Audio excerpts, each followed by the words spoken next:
First of all, I appreciate your patience, and the open session went a little longer than we anticipated. But as I began my remarks today, addressing what all of Los Angeles, if not just the region, but the country is looking at, is the closure of the I-10 freeway, the department's involvement in both the initial actions of the fire department's support of them, as well as assisting in the evacuation of some individuals that were around that area, and then ensuring that in the aftermath that we continue to deploy added traffic resources, particularly motor officers, in support of traffic officers from the Department of Transportation as they go about the arduous task of facilitating motorists that are commuting about that area. It's already a very congested area in the city of Los Angeles that now has been compounded by the full closure. We are encouraged this morning by the governor's statement regarding the ability of Caltrans to first assess that freeway segment will not have to be demolished, but instead the shoring actions of engineers and the repair of that will allow for the eventual reopening of that in what's been given as a 3 to 5 week period. I join Mayor Bass's call for Angelenos to find alternatives, to avoid the area whenever possible, to stay home and telecommute, as we've seen during the pandemic, as an effective means of reducing the traffic flows in that area. And lastly, though, we recognize that there's a lot of not just commuter traffic, but the shipping of goods and services that go through that area. And so that we know that there's going to continue to be tens of thousands of motorists, including commercial traffic in those areas. So we ask everyone to follow the safeguards that have been established, follow the signs and barriers and routing instructions, and recognize that those traffic officers that are there for their safety and to facilitate the movement of traffic and to ensure that we get through this together. I do believe that in the coming days, people will be looking to adjust their patterns. I'm grateful for CEO Wiggins of MTA, who's looking at the transit practices today and people's use of rail and bus lines, and are increasing services as demand indicates the presence of added riders. And I think, again, that this promises a better future. Lastly, we have rain coming in these next 3 days, which is going to compound this issue more. So again, patience, patience, patience. Avoid the area, stay on the freeways, avoid surface streets whenever possible, and plan ahead. And with that, I'll take any questions.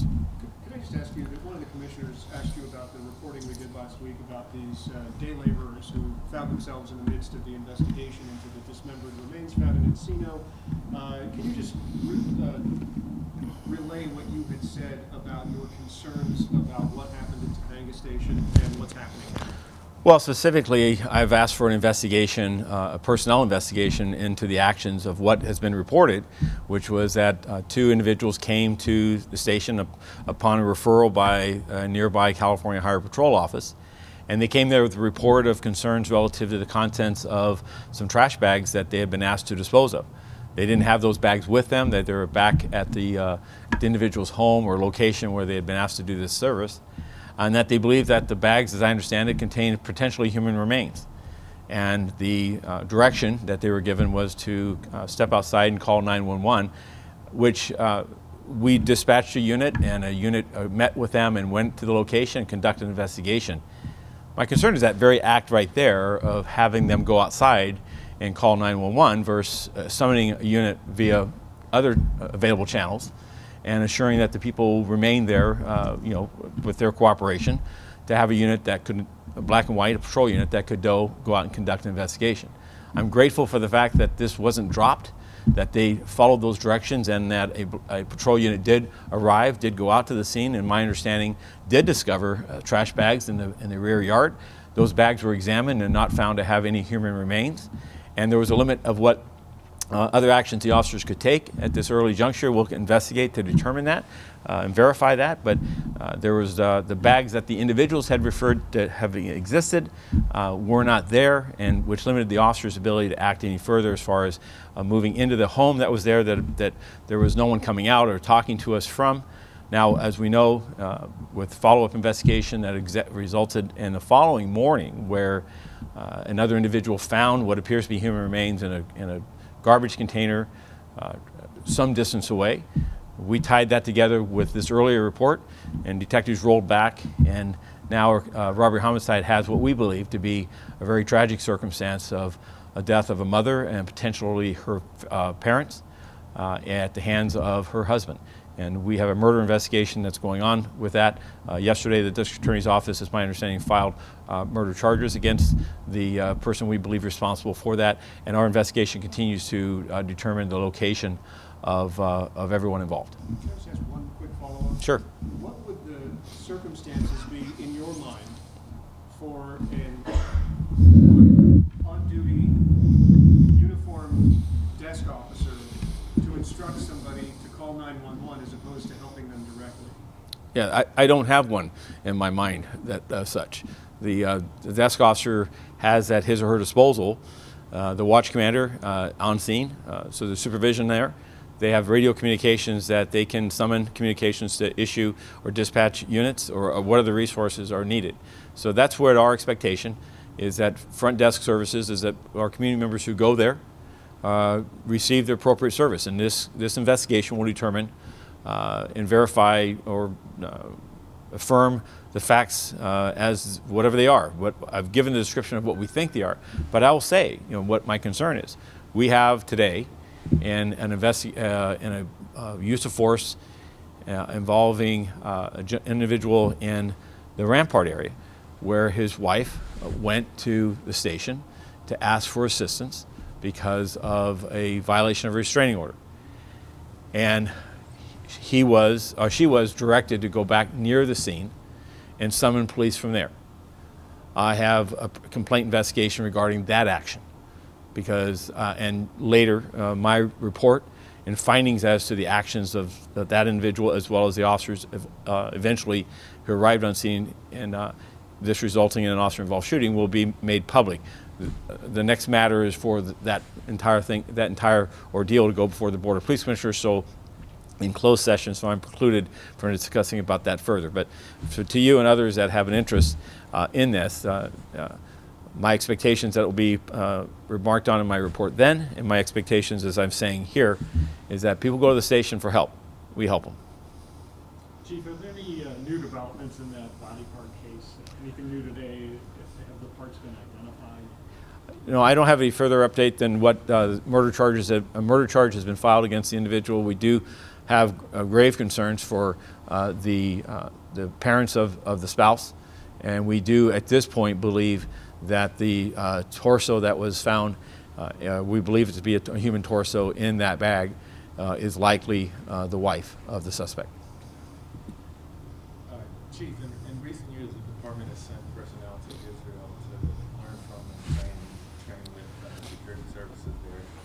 In light of the current conflict, do you have any plans to reevaluate that arrangement? Well, let me clarify that in our time in visits with government officials within the state of Israel have also included Palestinian officials, and has not been limited to just any one segment. It's also involved the police forces as well as their defense forces, but also, again, community individuals and officials within the Palestinian, particularly the Western Bank. I participated in such a visit 8 or 9 years ago, I believe it was, and was able to be informed not just solely with what was, if you will, the government of Israel's statement or their assertions or their description of their challenges and circumstances of their existence, but also observing the Western Bank. And while we did not visit Gaza, we had the ability to review instances of security concerns regarding the safety and security of those those citizens within Gaza, the Gaza Strip, as well as the northern boundary, the Golan Heights. And I spoke with Palestinians and government officials within the Palestinian group, particularly on the Western Bank, to see the border and its interactions and the policing and the security services and actions within the Western Bank. So I believe that in the past we have seen more than just a narrow view of a particular segment of that government or its operations, but more broadly the context of the turmoil and the strife And it is our hopes, and what I've learned from that, is that there needs to be respect and an existence of all interests within Israel as well as the Palestinian people, and that this is not a binary matter, but it's more complex than that. So I think that awareness and understanding when we come back to Los Angeles, the value of that is understanding that we have large communities within Los Angeles of both Palestinians, Arabs, Muslims, as well as Jews, and those communities exist here. They have history and they have ongoing conflict in their homelands that bring challenges to us and helps us. These exposures, I think, help inform us as to how to allay their concerns, that we're going to respect the rights of everyone involved, of all parties, of all communities, Palestinians, Jews, Arabs, Muslims. These identities have long histories and conflict potentially between themselves, and how can we best facilitate the lawful demonstration and respect the rights of everyone involved and promote nonviolence in any expression of concern or contesting of circumstances as they exist today. Just a quick follow-up. I mean, I think what you described was more of a fact-finding trip or a diplomatic effort almost, but I was referring to the more formalized arrangements or agreements that you had with, again, security or police forces in Israel. I'm not aware of any formalized security agreements with Israel. These are fact findings, as you've indicated, that have been sponsored by organizations and not state visits that have been an exchange of or entering into agreements of some type of operational relationship with the state of Israel. Ask quickly about the DACA situation. I saw the bulletin from the State Attorney General's office having to do with police officers who were, I don't know what the right term for them is. They're DACA recipients who have been hired. Now there's a firearms issue. Sure.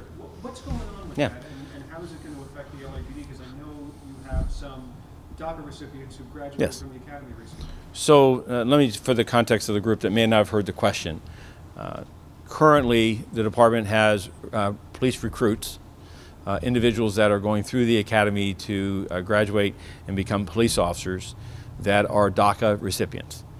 The federal and state laws have evolved and allow for a DACA individual, DACA recipient, who's a non-resident of the United States, to possess a firearm if, within the course and scope of them being a law enforcement officer, such an allowance by their position as a law enforcement officer is provided. So we've sought information from our federal and state, as well as our city attorney, to understand what does the policy need to discuss to articulate the basis in which a DACA individual who is now a police officer can lawfully carry and possess a firearm and ammunition, both a department weapon as well as a privately purchased weapon. It is my intention to have before the Board of Police Commissioners within the next 2 weeks that policy that clearly defines. Now, we are not the first police agency in America to have DACA identified individuals who are police officers, and there are other police agencies that are ahead of us on this. We are working with the Sheriff's Department and other agencies who are actively recruiting DACA recipients to join their ranks as qualified individuals. And we've also consulted those agencies to understand what their policy restrictions or provisions are. So I think that the public will see, I know the public will see in these next 2 weeks, our proposal before the Board of Police Commissioners. My ambition is that when the current individuals who are DACA recipients or in the academy will be graduating in the next 5 to 6 weeks. And I believe that it's appropriate for us to have a written policy that clearly defines what their authorities and responsibilities are given their position as a police officer in respect to their position as also being a DACA recipient. Chief, Okay. I wanted to ask you about, you recently adjudicated the case against former Commander Corey Paul. Two-pronged question. Are you satisfied with the investigation and whether everyone involved is held responsible? And when did the department first become aware of the allegations against Parker? So we have completed the investigation. I do believe that those individuals that played any role of that constituted misconduct, that action has been taken against them, involving them. I also will say that we act aggressively. That when we learned of allegations that then Commander Parker, who had since retired, had allegations that he had inappropriately shared confidential information, and in fact had reached out and sought additional information from assigned investigators that he shared inappropriately. We took every action possible to restrict his standing as to his retirement, as well as his ability to carry any type of weapon or firearm by virtue that he had retired in good standing. Those actions were taken as the information unfolded and on the basis of facts that we had gathered, and occurred well prior to the closing of this investigation. As far as its examination of, did his involvement involve others who are detectives or other individuals within the organization that may have colluded or acquiesced or somehow influenced this investigation in an improper manner. As I said, I want to be very accurate when I'm standing here, and believe me, I'm not a walking Rolodex as to exactly when those actual steps occurred. I'll be happy to, as I'm allowed to on a personnel matter, give you the dates in regards to that. I think you asked that previously. You or somebody had. So we should have that information available. Okay? All right. Thank you all. Thanks.